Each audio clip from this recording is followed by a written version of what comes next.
103.1 FM. Merry Christmas! Kasama ka, ikaw ang bida. Inyo nang mapapakinggan ang Health Tips. Kalusugan mo, usap tayo ng DOH Central Luzon, Center for Health Development. Ang kalusugan ay kayamanang hindi matutumbasan. Samahan nyo kami sa isang oras ng makabuluhang talakayan kasama ang mga eksperto sa kalusugan para sa impormasyon, solusyon at inspirasyon tungo sa mas malusog na Central Luzon. Dito sa Newsline 103.1 FM na sabayan niyong mapapanood sa Facebook Live ng Newsline Central Luzon TV at DOH Center for Health Development Central Luzon.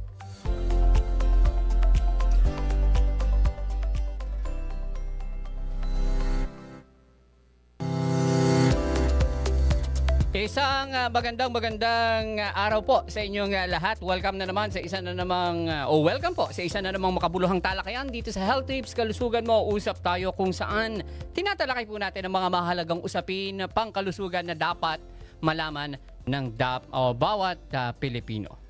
Ako po ang inyong mga kasama ngayong umaga. Ito po si Joe Salazar. Ang Ear, Nose, Throat Consciousness Week ay ipinagdiriwang po natin mula December 3 hanggang ngayong December 9. Isa po itong pagkakataon para talakayin ng mga karaniwang sakit na maaari pong tumama sa mga bahaging ito ng ating katawan at kung paano po ito maiwasan. No? Paano ba natin dapat inaalagaan ang ating mga tenga, ilong at lalamunan? Diba? May mga do's and don'ts ba dito? Kami ho bilang sa linya ng aming trabaho at napakahalaga nito, no? Halos sa lahat naman ng ating mga kababayan na nakikinig at nanonood ngayon, no? Sa lahat sa atin, napakahalaga ng mga ito. Alamin po natin ang mga yan mula mismo sa ekspertong ating makakasama, isang paano ko ba babasahin? Laryngeologist. Ayan, no? May mga medical terms kasi na mahirap na. Nasa linya po natin ngayong umaga si Dr. Janice Mangahas, ang Medical Specialist 3 mula ho sa Jose B. Lingad Memorial General Hospital. Isa ho sa mga Department of Health o DOH hospitals dito sa Central Luzon. Magandang umaga po, Doc, at welcome po sa ating programa. Ito po si Joe Salazar. Good morning po. Good morning po, Sir Joe. Yan, kumusta po kayo, ma'am? Kumusta po, Doc? Mabuti naman po, kayo po. Ay, okay naman po. Medyo halos wala na akong marinig yung left ear ko. Bakit po? Hindi. Pag-uusapan natin yan mamaya. Ako personally, meron akong dito eh. Meron akong ugong kasi sa left. Yan. Mamaya. Parang may online consultation din ako mamaya. Sige. Sure po. So, magandang umaga po. Ayan Para lang sa ating mga kababayan at nanonood ngayong umaga, ano ho ba itong Ear and Nose and Throat Consciousness Week at paano ho ba natin ito ginugunita? So pag Consciousness Week po, gusto nating palawakin yung kaalaman ng mga pasyente natin sa parte ng ears, nose, throat. Kasi syempre, maski sa ibang mga bahagi ng ating katawan, karaniwan po yung meron kang misconceptions, meron kang mga maling paniniwala. So kapag Consciousness Week po, pinapalawak po natin ang mga kaalaman ng pasyente at as well as nagtuturo tayo ng mga must-knows. Hindi lang yung correction of previous knowledge but also teaching our patients of the basic must-knows in the field of ENT po. Ako kasi, ang mga ENT doctors ang madalas kong nakakausap dahil nga ako po ay personally merong problema sa pandinig, no? Pero in general, paano ba dapat pangalagaan yung ating mga tenga, ilong at lalamunan? Alam ko talaga magkaka-connecta yan eh. Ako recently, doon ko lang nalaman nung nung nagpa-consult na ako dahil nga doon sa aking dito sa aking left ear. nararamdaman niyo po. Opo. Mhm. So, yung ano po, yung ating, tama po kayo, no, na meron pong connection ang ears, nose, throat natin. So, dun muna po tayo sa tanong na pangangalaga. So, yung sa tenga, ang pinaka-common pong misconception dyan ay yung na kailangan nating mag-cotton buds, like yung iba pong mga pasyente, every after nilang maligo, magko-cotton buds yan. So, ito po ay hindi namin nire-recommenda kasi yung pong earwax actually, pwede mong ma-push lalo inwards, mas malalim, or pwede mong magasgas yung ear canal na tinatawag. And also, pwede po itong umabot sa isang sugat or infection sa tenga kung mapapalala or mapapadalas yung pagko-cotton buds natin. So in terms po ng pangangalaga, yung kung kailangan talagang maglinis, ang nire-recommenda ko po yung sa labas lang ng tenga. Yan, no? Diyan lang tayo mag-cotton buds. And yung doon po kasi sa inner part ng ating tenga, meron yang sariling cleaning mechanism, no? So doon lang sa mga pasyente na merong characteristics ng earwax nila, medyo dry or sticky, may tendency po na kailangan talaga niyan ipalinis na lang sa mga clinics. Sa ilong naman din po, ang mga karaniwan ko pong na-encounter ay yung naggugupit ng buhok o kaya nagbubunot ng buhok. So kapag ganun kasi pwede kang mag-introduce ng sugat and dun sa sugat na yon may pumasok na dumi, alikabok. At ang importante po kasi nating malaman dyan, yung mga ugat po ng ating ilong, may direct connection po yan sa ating brain. No? So minsan simpleng pimple lang ng ilong ngayon, pwede po yan maging malalang infection ng utak kinabukasan or after a few days. So yun po, ingat po tayo sa palaging pag-manipulate ng ilong. Nasal wash, okay lang po kung medyo nasa weather tayong very dry na nakakahapdi ng ilong. May mga pwede pong mga nasal wash na ma-apply, pero yun pong direct manipulation with anything sharp, i-avoid po natin yan. Sa throat naman po, mostly ang ano natin dyan is number 1, yung diet. So kapag yung mga pagkain po natin medyo acidic or spicy, pwede po yan maka-apekto sa ating throat in terms of acid reflux. Yung ibang pasyente, meron po silang habit of throat clearing. Pag may nafe-feel na parang phlegm or nakaharang sa lalamunan, ang tendency dahak ng dahak or yung nag-aahem. Especially po sa inyo, sir, yung sa trabaho po ninyo, yung throat clearing, forceful coughing, yan po ay very traumatic sa ating vocal cords.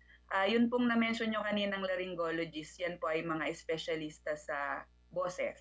No? So, diyan po kadalasan nagpapacheck up ang mga teacher, mga call center agent, mga katulad po ninyo na professional voice users. Yan po yung tawag namin sa inyo.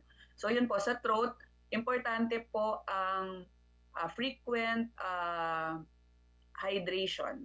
Kasi po yung vocal cords po natin nagva-vibrate po yan. So yung friction, etc., nakaka-cause ng trauma sa ating vocal cords. Kaya importante po lagi tayong mag-water.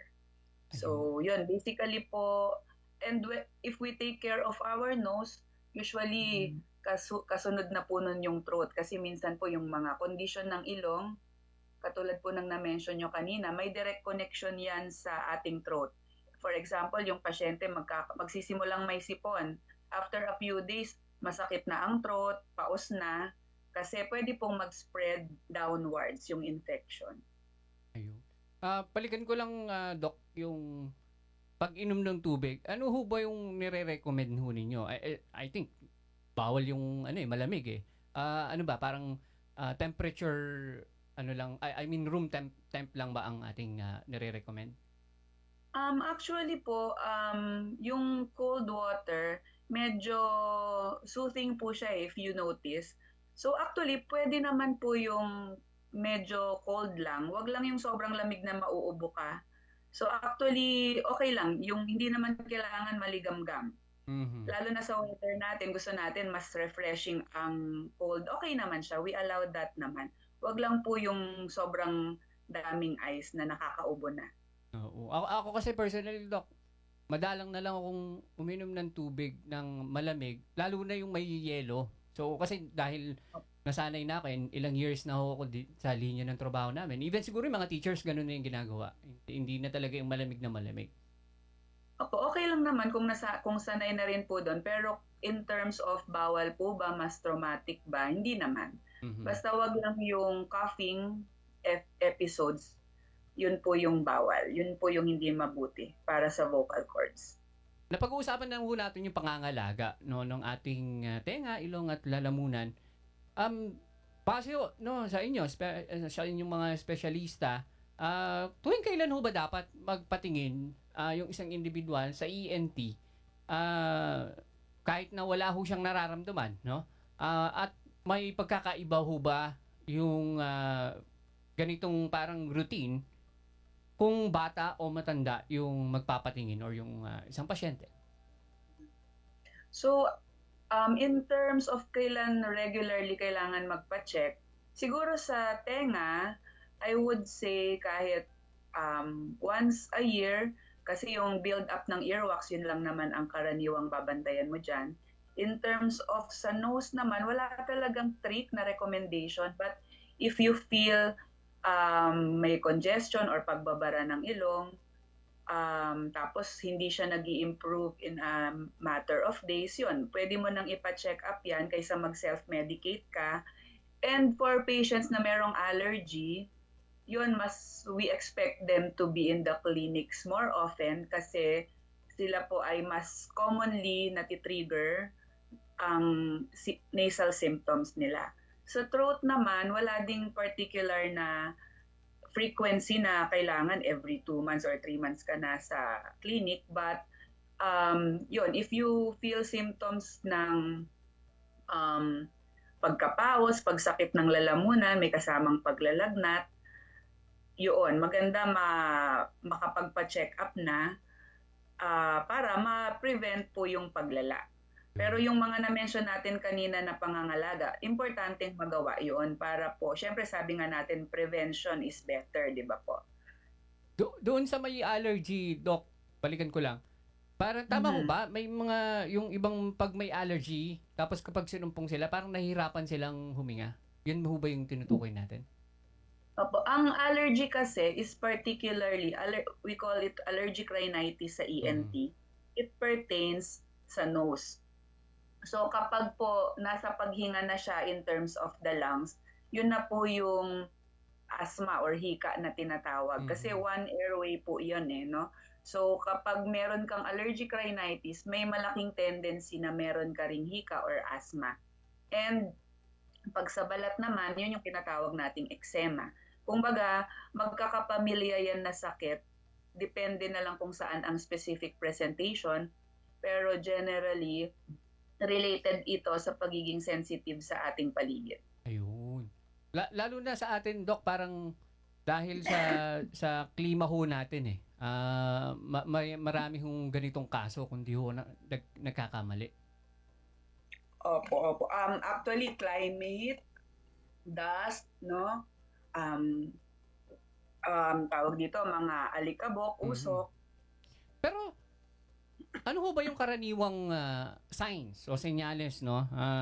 Na mapapansin agad natin or kahit konti lang, no? Para masabi natin, teka, parang may mali sa aking tenga, sa ilong o lalamunan. Hindi naman yung, baka mag-lead nga doon sa hearing loss. Ano yung pinaka parang early symptoms o senyales kapag para masabi natin na teka may mali at kailangan ko nang magpatingin? Opo. Sa tenga po, ang pinaka-common po namin na-encounter is si pasyente may parang fullness, parang puno yung pakiramdam ng tenga. Same feeling kapag tayo ay umaakyat ng Baguio or ng Tagaytay or elevator, parang may puno. Naturally kasi yun, di ba, pag lumunok ka lang or mag-swallow, mag-blow ng nose, mag-bubble gum, i-improve na siya. Pero kapag hindi siya nag-improve sa ganon, usually kailangan mo nang mapacheck, baka merong infection that is causing that, or baka merong mga bukol or laman, pwede rin pong maka-apekto yun, magkaroon siya ng ganong simptomas. Also, yung mga earwax can also present as that. So, ibig sabihin, yung range of possible diseases napakalaki for that basic symptom na parang puno yung tenga. Yung pain kasi very common for infection, pero yung fullness medyo maraming posibleng sakit. It can range from very basic na earwax to a very severe as mga bukol or laman. No po? Sa nose naman po, very common yung pagbabara ng ilong. It can be, katulad po ng sa tenga, it can be due to simple sipon lang or allergy. Pero pwede rin po na meron ding palang tumutubong mga bukol dun sa loob ng ilong natin. For example, si patient ay smoker or drinker, yun, no? Pwede pong meron na palang bukol doon, akala mo sipon lang siya. Tapos pag dumugo, doon lang siya magpapa-check up. Tapos malaki na pala yung bukol sa loob ng ilong. Yun po ang problem kasi hindi mo siya nakikita and it will start small definitely tapos gradually enlarging. Tapos pag malaki na, meron ng bleeding symptoms or may mga nag-spread na nakulani sa leeg, dun lang usually nagpapanik or nag-aalala yung mga pasyente. So, yun. Sa throat naman, it can range from masakit lang sa simula to pagkapaos. Yung pagkapaos din, no, pwedeng dahil lang yan may infection sa vocal cords mo, pero pwede rin na meron na palang bukol na tumutubo dun sa vocal cords. Again, especially kapag mga smoker na patient. So, yun. Even po yung symptom of throat pain can also be presentation ng mga bukol sa throat. Actually, yun kasi ang pinaka-worst na pwedeng mangyari dito sa ears, nose, throat, yung magkaroon ka ng bukol. So, yun yung gusto natin sanang early ma-detect or ma-prevent. Kaya maganda yung early makapagpa-check up, hindi yung mapagpawalang bahala. Mm-hmm. In terms naman po sa infection, katulad ng na-mention ko kanina, may mga direct connection yung ating nose sa ating brain. Ganon din sa ears, simpleng tumutulong tenga, no? Yung bata, ganyan, tumutulong, napabayaan yung tenga. Yung infection na yun, pwede rin yan mag-spread sa ating brain. If you notice yung ears natin, directly above that is your brain already. So, simpleng tumutulo lang na sipon sa tenga, napabayaan, it can go as bad as maging brain infection. No po?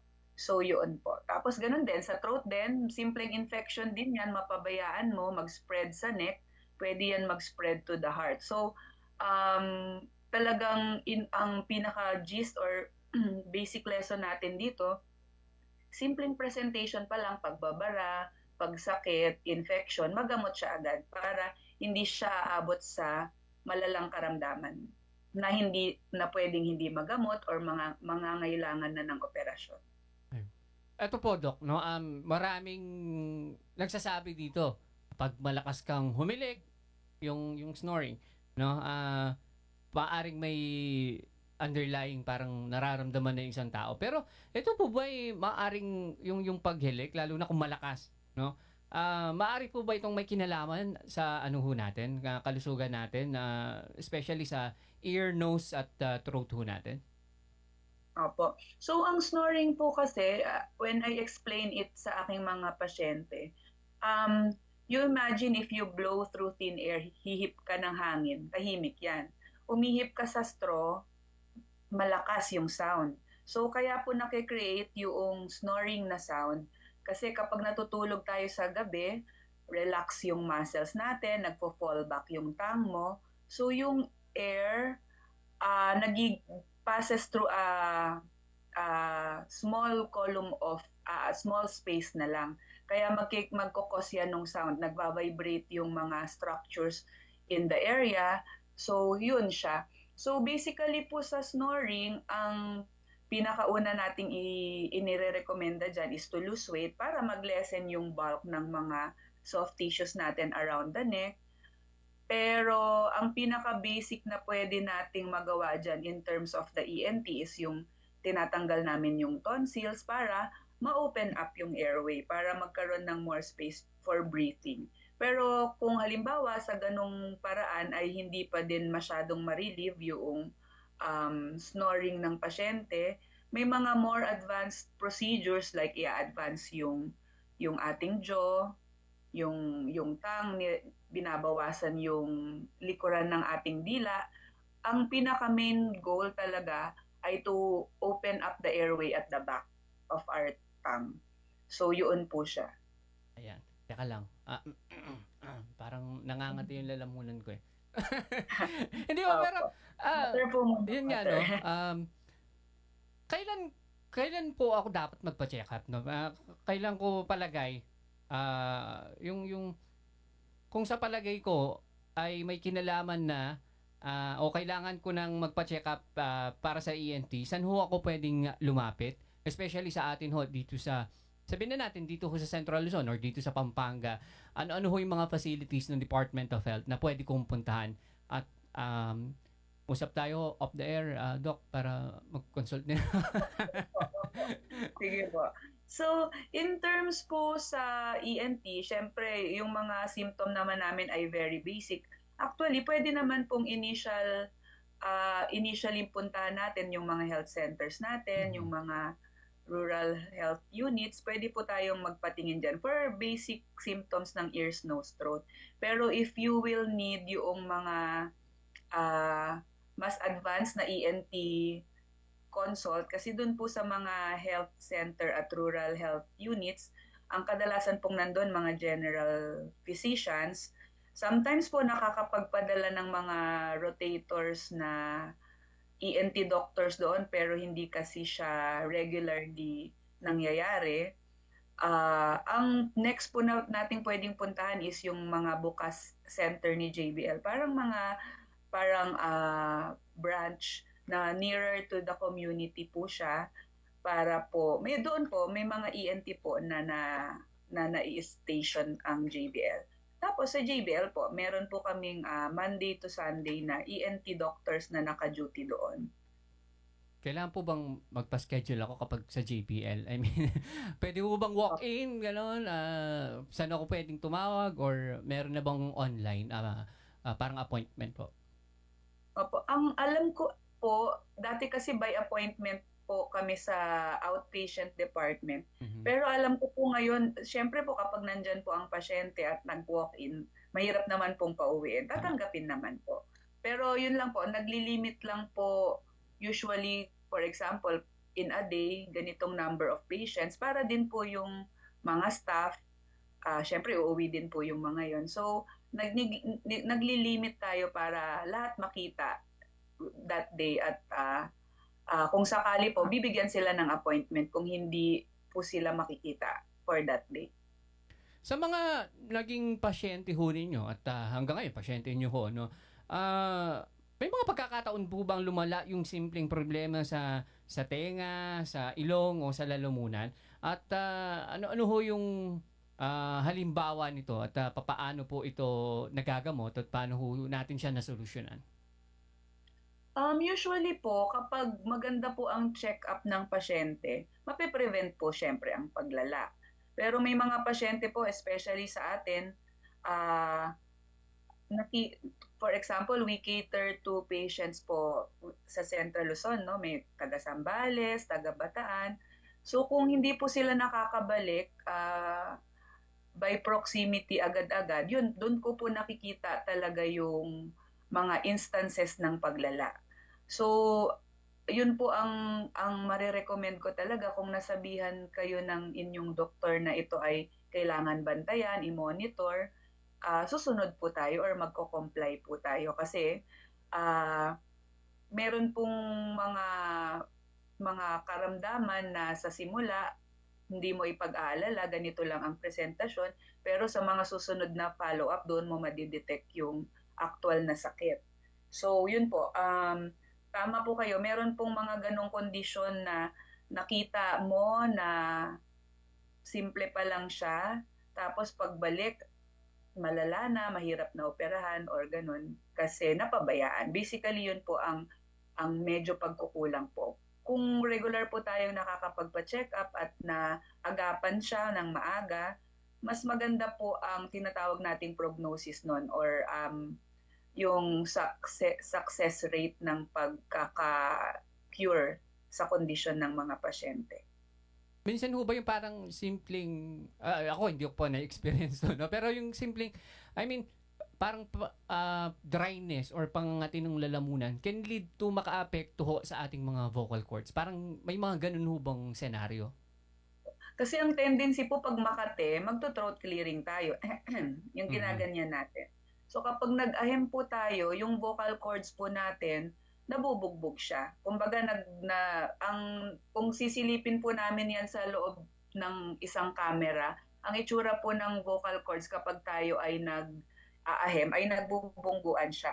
Parang nagbo-boxing siya. So kapag po everyday mong ginagawa yon, actually yung vocal cords pwede rin yan magkaroon ng nodule or kalyo. No? So kapag po naagapan, nakita namin na may nodule ka na, maa-advise ka namin na iwasan yung pagto-throat clearing, mag-voice rest ka, vocal hygiene. Kasi yung karaniwang nodule or kalyo, pwede pa yun mag-improve on its own.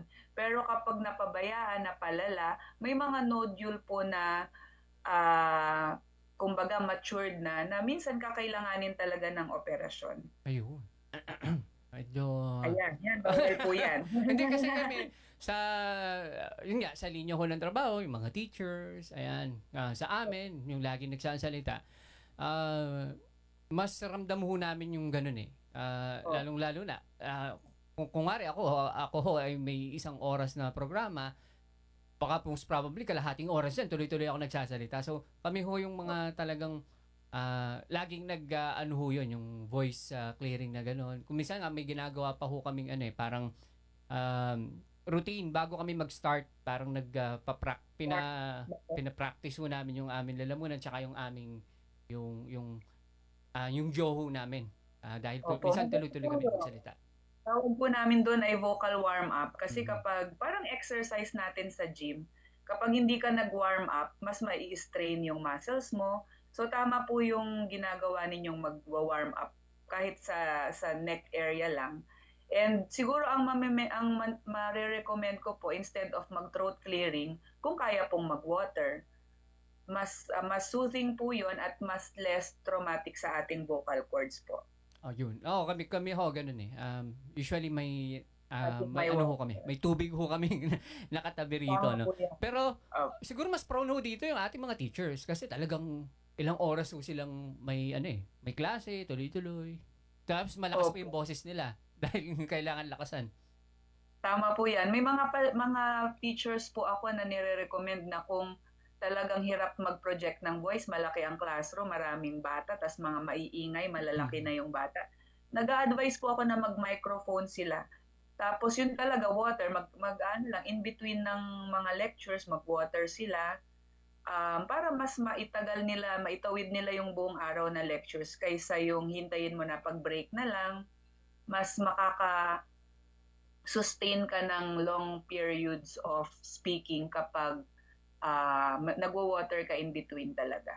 Yun. So, yun ho ba yung parang madalas nating ipayo, no, para maiwasan yung mga ganitong insidente, lalong-lalo na sa mga prone talaga at madalas na ginagamit yung kanilang boses. Yun ho ba yung pinapayo natin, parang in between, inom ng tubig, may mga warm up din ho ba? Tama po, maski po kung panood po tayo ng mga concert, makikita nyo po kahit in between ng sets or songs, yung mga singer nagwo-water sila kahit on stage kasi talagang malaki po ang naitutulong ng pag-hydrate natin para hindi ma-strain kumbaga yung vocal cords natin. Ako rin napansin ko, Dok, kahit doon nga dun sa nagbibigay ng speech, lagi silang may tubig sa tabi. Tama po. Opo, malaki po talaga ang contribution ng pag-hydrate. Mm-hmm. Pero tayo, especially mga Pinoy no? Kung minsan may mga tayo mga sinasabi ng mga matatanda, ika nga. Mayroon bang mga maling paniniwala o mga maling gawain na nakikita natin tayo sa ating mga Pilipino, no? Pagdating mo sa pangangalaga ng kanilang ilong, tenga at lalamunan, unahin ko na siguro, Doc, lagi kong naririnig dati nung bata ako, medyo pihigan akong kumain Sabi nila kapag nalipasan ka ng gutom or hindi ka kumain, nakakabingi. May ho ba yun? Connection ho ba talaga yung mga ganong insidente? Honestly, first time ko po iyang narinig. Pero Hmm, thinking about it now, mukhang wala naman pong direct connection sa pandinig yun, yung pagkakagutom.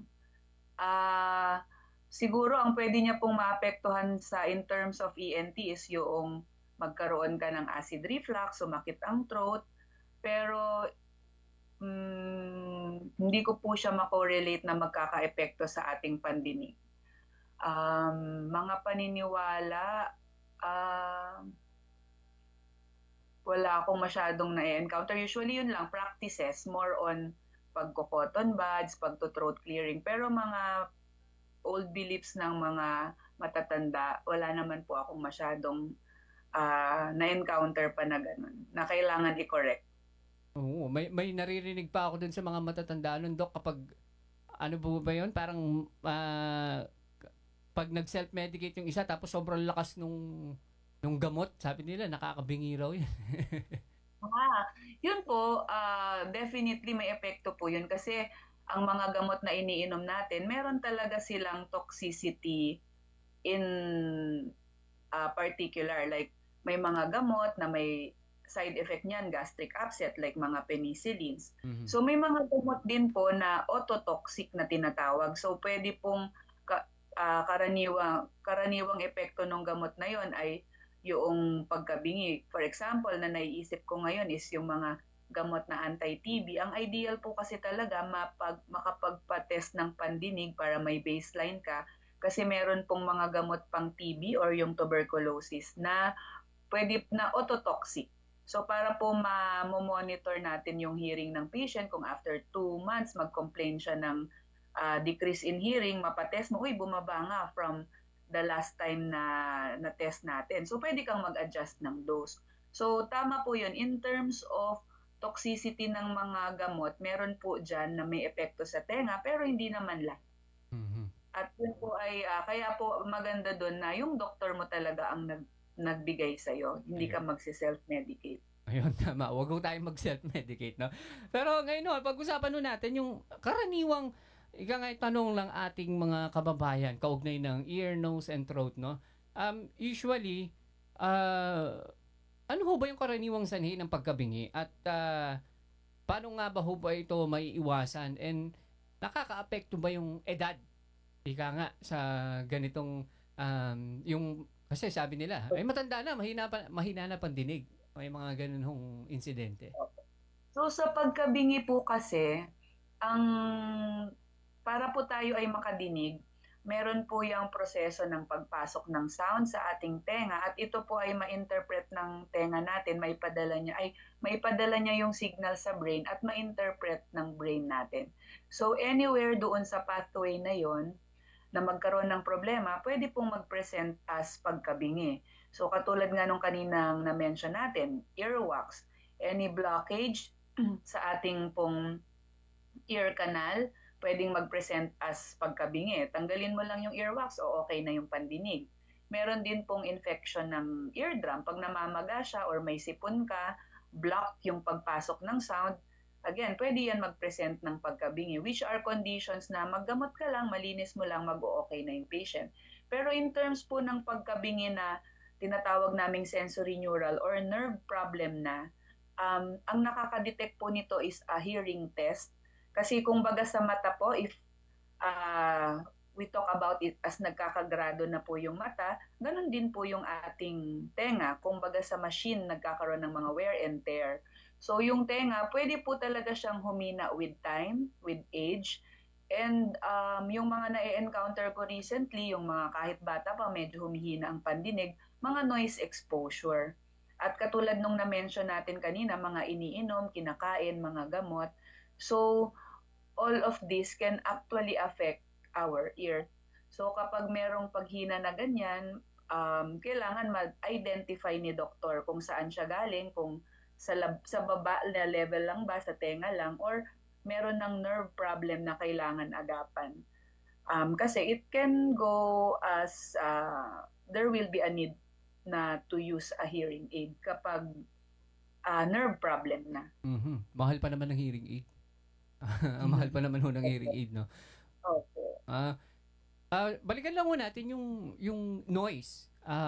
talagang nakakaapekto ho ba ito? Kasi may mga nakilala ako na mga marino ho, na kuminsan na didistilo sila doon sa machine. Ang ingay-ingay pa raw doon. Tapos kuminsan yung mga nasa factory, yung mga makina, maingay. Ako kasi personally, na-expose ako doon sa malalakas na ingay dahil dati ho akong tumugtog eh. So ngayon na bawas lang eh. Nakaka-apekto ho ba yun? At paari ho bang mag-lead yun sa hearing loss or etc.? Definitely po. Sa studies po, if you will check microscopically sa ating tenga, may mga hair cells po doon eh. Kapag with noise exposure, any toxicity to the ear, nakakalbo po yung hair cells na yun. So yung pong mga noise na yan, meron po siyang may mga studies na after severe noise exposure, makikita talaga nila na nabawasan or nawala yung hair cells na yun. At yun po ang magiging explanation kaya nagkakaroon ng hearing loss. So definitely po yung pong noise exposure, pwede siyang mag-cause ng direct effect doon sa ating nerve ng tenga. Pero noong ganong kaso ho, may chance ho ba na ma-correct pa ho ba yun? Or maibalik yung dating pandinig? May mga recent studies na mga pang-regenerate ng mga ganoong hair cells, pero actually in the process pa po siya ng science. Hindi pa siya talaga proven or readily available sa ating lahat na magkaroon ng ganon. Parang mga studies on stem cells. Parang ganon po siya. Yung mga structures na nasisira na or tumatanda na, tinatry pong i-regenerate. Pero it's still in the laboratories. Hindi pa siya na-practice or na i-offer sa mga pasyente. Ayan. Ako, ito ho, personally. Nararanasan ko po kung, hindi lang actually minsan eh. Di na natanggal ho yung sa akin, yung umuugong sa tenga. Yung ano bang tamang ho dito, bigkas, tinnitus, tinnitus.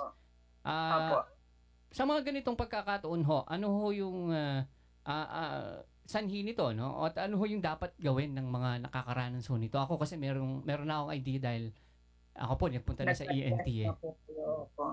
So actually, it can range din po kung ano ang nagkokos ng tinnitus natin. May mga pasyenteng their earwax is against the eardrum, kaya nagkokos ng tinnitus. Kapag matanggal mo yung earwax na yun, mawawala na yung tinnitus nila. No po?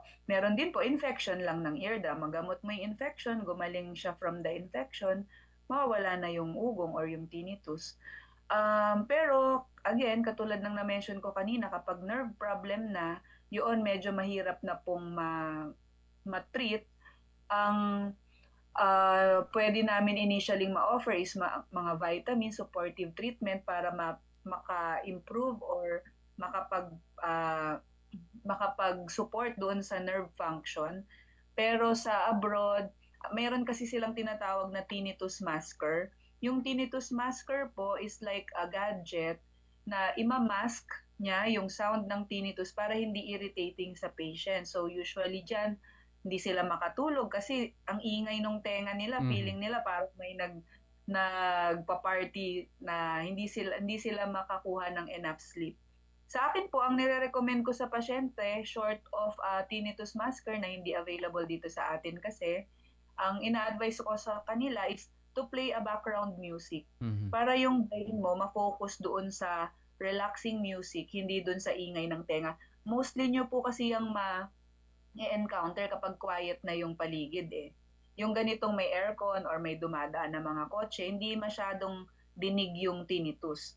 Pero kapag tahimik na, nasa kwarto ka, doon mo siya pinakamaingay maririnig. So, yun lang, parang ima-mask mo lang siya with more relaxing sound para makatulog. Tama po ba? Sa inyo po, ganun din ba siya? Ako po kasi nasanay na eh. Hindi wala nang oras yung sa akin. The whole day. So, pero itong left lang ho. Ganun lang yung ano ko. Nasanay na ho, hindi ko na pinapansin.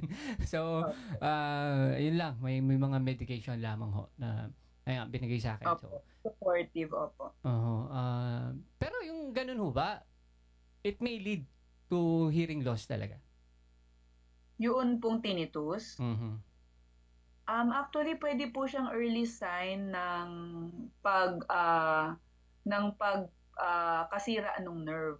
So maganda po, ako po nire-recommend ko pag may tinnitus na si patient at na-rule out ko na yung infection at yung earwax, pinapahearing test ko siya yearly to check kung nagde-deteriorate ba yung function ng tenga or na-maintain na ba natin with the supportive medications para po ma-monitor siya ng maigi. Mhm.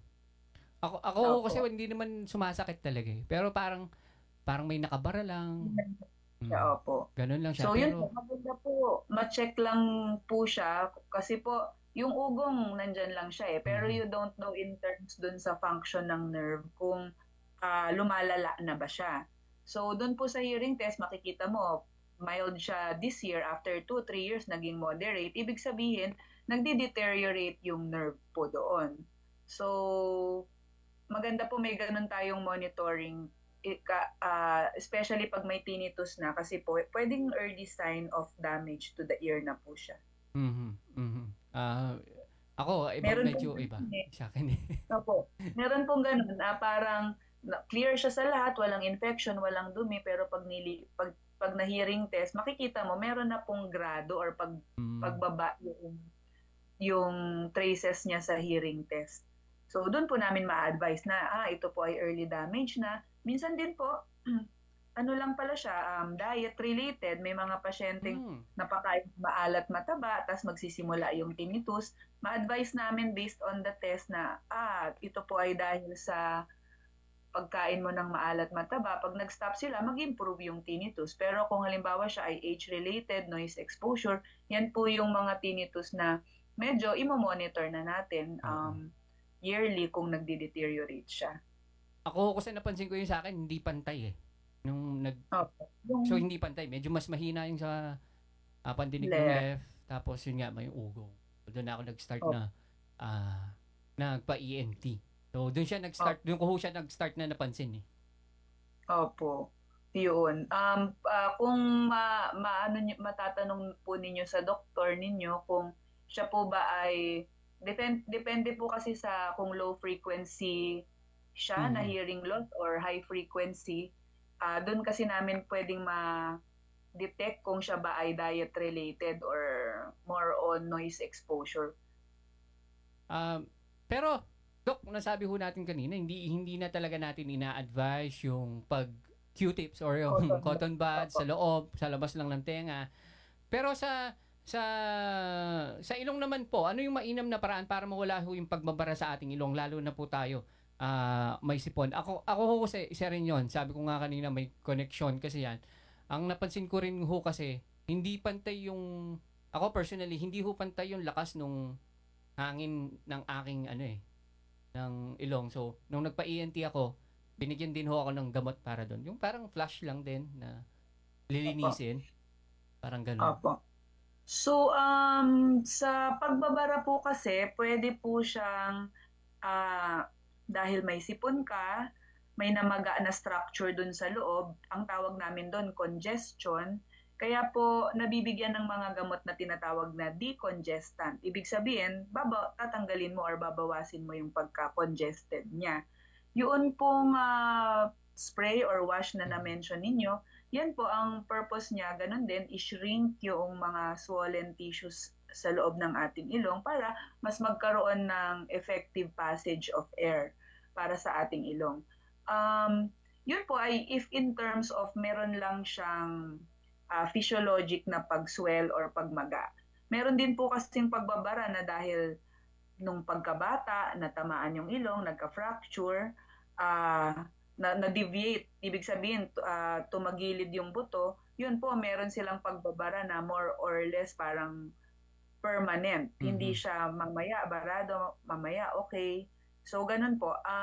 Pero in terms na related po sa pagsisipon, more on decongestant, kung may kasamang infection na nagkukos ng swelling, antibiotic tayo.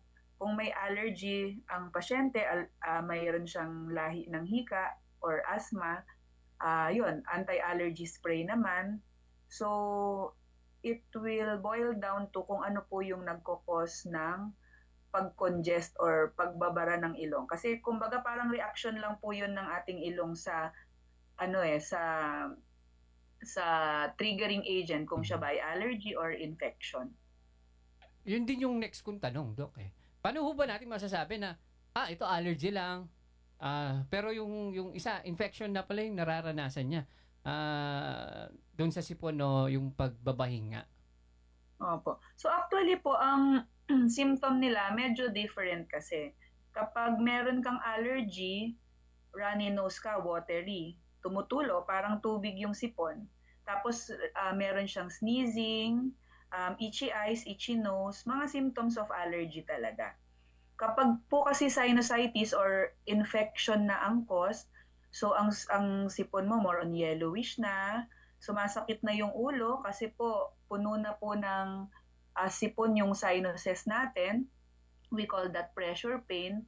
Tapos nagkakalagnat ka na kasi infection na po yon kapag sinusitis. So in terms po ng symptoms ng patient, malalaman na po namin kung siya ba ay sinusitis related or allergic rhinitis related.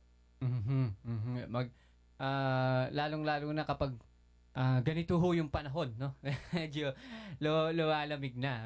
Yung iba may mga parang nararamdaman na kapag lumamig yung panahon, medyo magbabago din yung parang lagay nung katawan parang ano ba yun? Parang nabibigla din yung katawan. Parang ganun ho ba? Pero more on seasonal allergy po siya. Yung kung halimbawa, meron po kasing sensitive sa cold, merong sensitive sa hot. So, meron din pong sensitive sa mga pollen. So, depende po yan sa bawat pasyente. Meron pong nag-allergy na dahil lumalamig na yung panahon. Meron namang nag-allergy dahil na-expose na kalanghap ng usok alikabok. So, yun po yung number 1 ko pong advice sa mga pasyente po na nagkaka-allergy.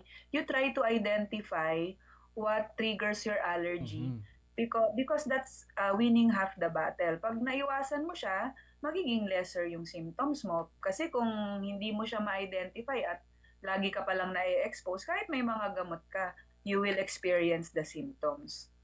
Pero tayo ho, Doc, no, ano ho yung pinapayo natin ng mga mayroon ho bang mga bagay o mga home remedies halimbawa na maaari ho natin gawin para ma-improve yung air quality at mas pangalagaan ho natin yung ating kalusugan? Opo. So in terms po sa air quality, so sa mga patient namin ito na allergic, no, ina-advise namin dapat regular ang cleaning ng aircon. Tapos yung bed sheets, regular mapalitan. Kung pwedeng walang carpet kasi nag-harbor yan ng dust. Tsaka curtains, dapat regular yung mapalitan. So yun ang pinaka ina-advise namin sa mga pasyente na allergic. Pero in general, kahit wala kang allergic, sa atin dito sa for example sa amin sa Pampanga, maganda kung mag-o-open ka ng windows para maganda yung ventilation ng bahay kasi kapag nakukulob, we know na pwede kang mag-induce ng mga molds na pwede rin, actually may sinusitis na dahil sa molds, may pneumonia na dahil sa molds. So maganda talaga kung ma-ventilate mo ng maigi yung workplace or yung house mo. Pero kung hindi tayo capable of that, yung mga ginagamit siguro natin nung COVID days na nag-air purifier tayo, yun, makakatulong po yun ng malaki. Ito ho, Doc.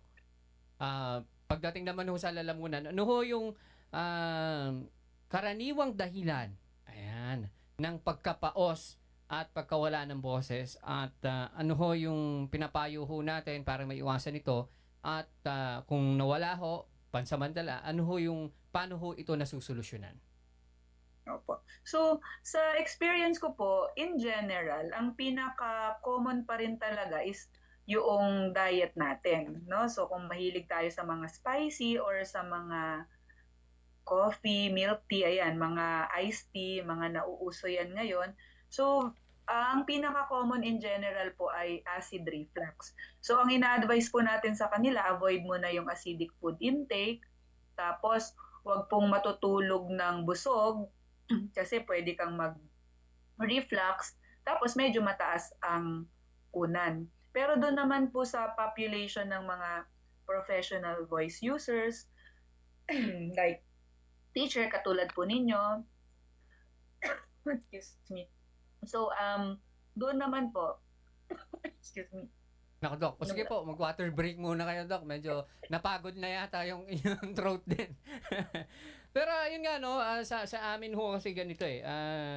Kung minsan kapag napahaba yung aking pag-upo ho dito, kailangan kong mag-cover doon sa ibang, mag-cover ko sa ibang programs. Eh kung minsan, the next day, yung pagka-umaga, medyo may pagka-paos din akong nararamdaman. So, ang ginagawa ko lang ho, yun nga, parang, yung, parang, para lang ano ko yung aking throat. So, yung pong, mabalik po ako dun sa sinasabi ko kanina, dun po sa population ng mga professional voice users, pinaka-common ko pong nakikitang cause of pagkapaos sa kanila, yung nodule or kalyo ng vocal cords. So, doon naman po, ang advice natin ay mag-voice rest. Usually, mga 5 to 7 days, totally hindi ka magsasalita para mag-give chance natin yung kalyo na mag-thin out. Tapos doon po sa na-mention ninyo na paggising, medyo paos-paos, yan po, pwede rin pong sa reflux na symptom yan eh. Kasi kung natulog ka nung gabi at yung acid nakabalik sa throat dahil nga flat on bed ka or medyo mababa ang unan, pwede niya pong mababad yung vocal cords. No? So kung naka-flat on bed ka, yung acid from your stomach, makaakyat to the point of your throat, yun, pwede pong mag-cause doon ng inflammation. Kaya may konting pagkapaos. Kaya din po, nagto-throat clearing tayo, yun ang tendency natin kasi we want to clear yung acid na yon in the environment. Pero, so, ayun, again, mas maganda po kung water na lang sana. Kasi mawawash down mo pa rin naman siya kahit na with water lang. Kasi tsaka siguro ngayon ho, naramdaman nyo, parang pag tuloy-tuloy na ho tayo nagsalita, tapos wala tayong parang water break, talagang mararamdaman natin, ano ho ba yung tamang term doon? Parang natutuyo yung lalamunan? Parang ganun ho ba? Opo, yun kasi yung friction ng ating vocal cords. More on yun po yung nagpapadry. So, kailangan nating mag-hydrate ng ating throat. So, yan. Balik na sa dati, nag-water lang. Ayan, okay na. Pero yung mga ganong insidente ho, pero parang hindi nawala, no? Paano natin matutukoy? Ika nga, no, na kung kailangan na ng medical attention yung pagkawala ng boses o yung pananakit ng lalamunan, parang may hintayin ho ba tayong simptomas or ilang days? Parang ganun ho. Yung mga karaniwan po kasing pagkapaos, pwede po siyang mawala a few days lang. Pero kung halimbawa, persistent na tinatawag, yun, maganda po ma-check na yung vocal cords. Baka nagkakaroon na ng mga bukol or laman. Or yun nga, worse kapag pangit na bukol ang tumutubo na pala. Kala natin simpleng pagkapaos lang kasi napakain, napaparty. Minsan pala yung mga paos natin ay galing na sa pangit na bukol. So, wala pong specific na number of days na pagkapaos, doon ka lang magpapacheck up. Basta more or less, kapag parang hindi na bumabalik sa dati. Kasi kung karaniwang kalyo, mapahinga mo siya, magno-normal, yun yung karaniwan pong history ng pasyenteng may kalyo eh. Mapapaos po ako, ipahinga ko lang, mag-okay ako, tapos mabilis ako ulit mapaos, ganun siya.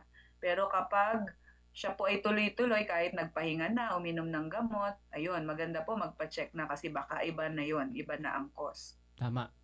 No, pero, yun nga, ako kasi minsan, kapag tuloy-tuloy, talaga nararamdaman ko ho, the next day, medyo may parang bumabara or hindi 100% yung aking boses. Pero sa mga, sa mga singer, ano ho ba yan?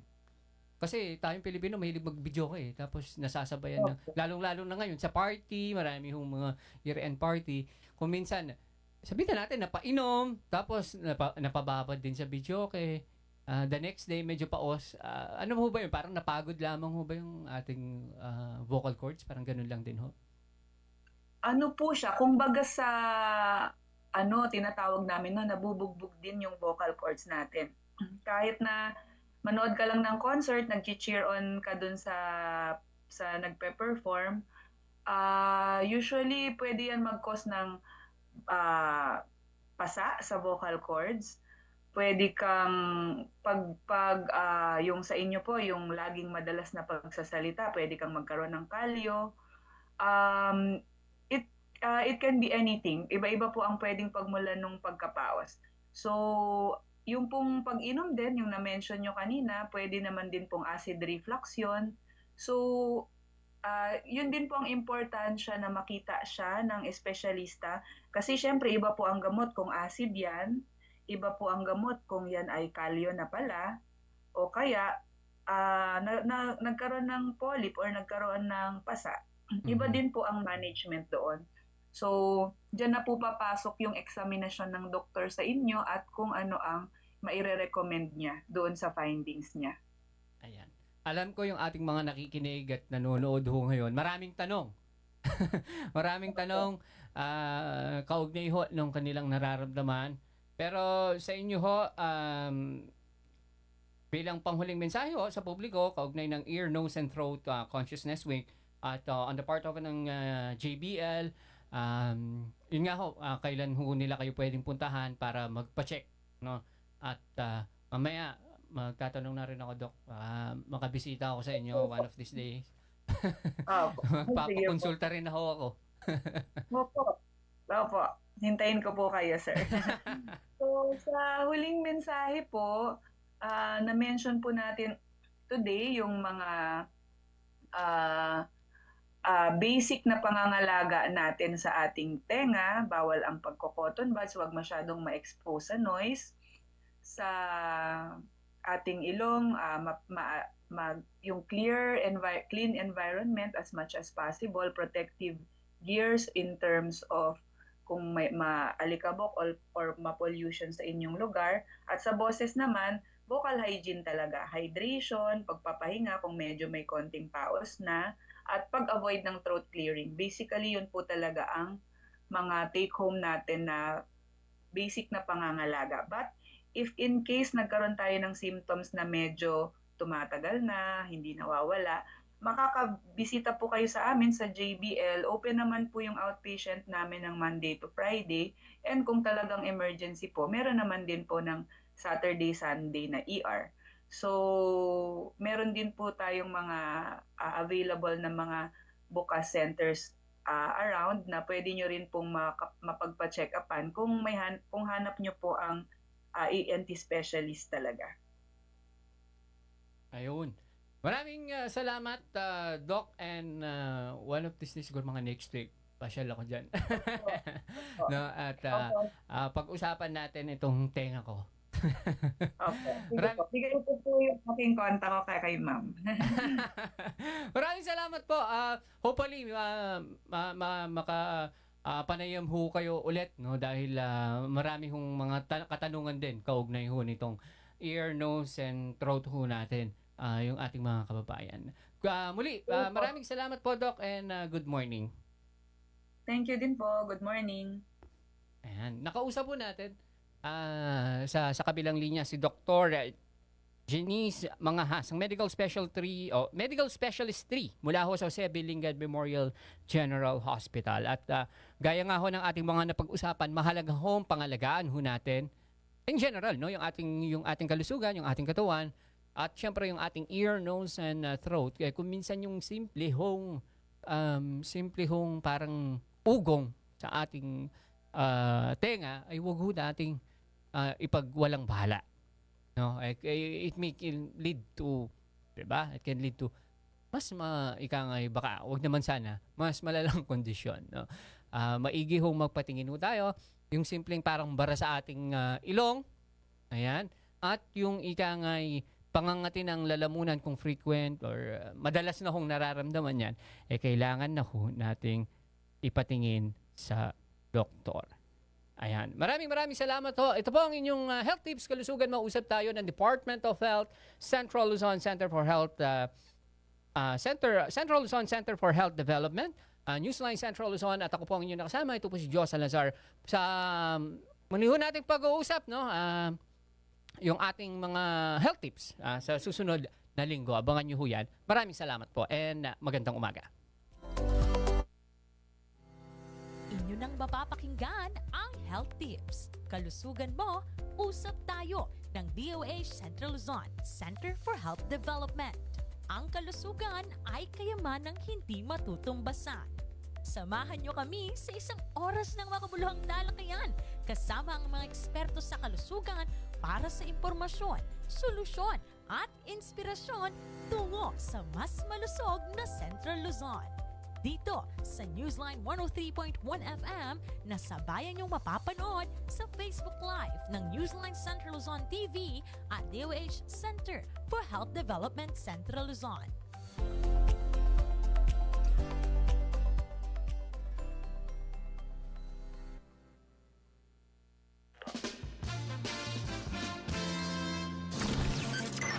Broadcasting live from the city of San Fernando, Pampanga. That's right. covering the 7 provinces of Central Luzon from Nueva Ecija and the rest of the world. Mga Vatican broadcaster. Nais ni Senator Shirley